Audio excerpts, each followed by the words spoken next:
আপনাদের নারায়ণগঞ্জের খেলে জিসান আলমের যে একটা অর্ধশত রান দেখলাম কালকে টপ এন্ড টি20-তে, আর যখন দেখছিলাম যে জিসানের 50 আর আজকে দেখলাম জিসান যেখানে প্র্যাকটিস করে, মানে এটা আমি মিলাতে পারছিলাম যে ওয়ার্ল্ড স্ট্যান্ডার্ডে সে 50 করছে টি20 ক্রিকেটে, আর তার প্র্যাকটিস ফ্যাসিলিটি এখানে কি।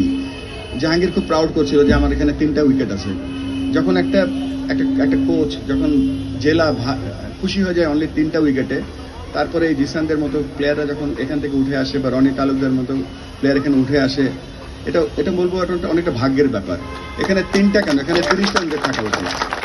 তা আমি কথা দিচ্ছি, এখানে আমার সম্মানিত বাংলাদেশ ক্রিকেট বোর্ডের ভাইস প্রেসিডেন্ট আছেন, প্রথমেই যে কাজটা করবো আমরা কিছু প্র্যাকটিস ফ্যাসিলিটি, যেমন ধরেন যে এই যে এখানে 3টা উইকেট কেন থাকবে, এখানে থাকা উচিত অ্যাটলিস্ট 15টা থেকে 20টা উইকেট।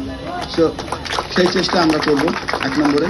2 নম্বরে আমাদের সম্মানিত জেলা প্রশাসক মহোদয় বলেছেন যে এই মাঠটা তিনি একটা বরাদ্দ রেখেছেন, সেখানে আমরা কিভাবে এই মাঠটা একটা 12 মাস, দেখেন আজকে কিন্তু ক্রিকেট খেলা হতো আমাদের সময়, আমরা অক্টোবর থেকে শুরু করে মার্চের মধ্যে ফেব্রুয়ারির মধ্যে খেলা শেষ হয়ে যেত।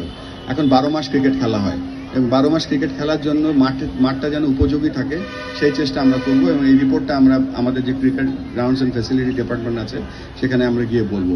তবে আমাদের প্রধান যে লক্ষ্য হচ্ছে সেটা হচ্ছে আপনাদেরকে ফ্যাসিলিটি ডেভেলপমেন্ট করা।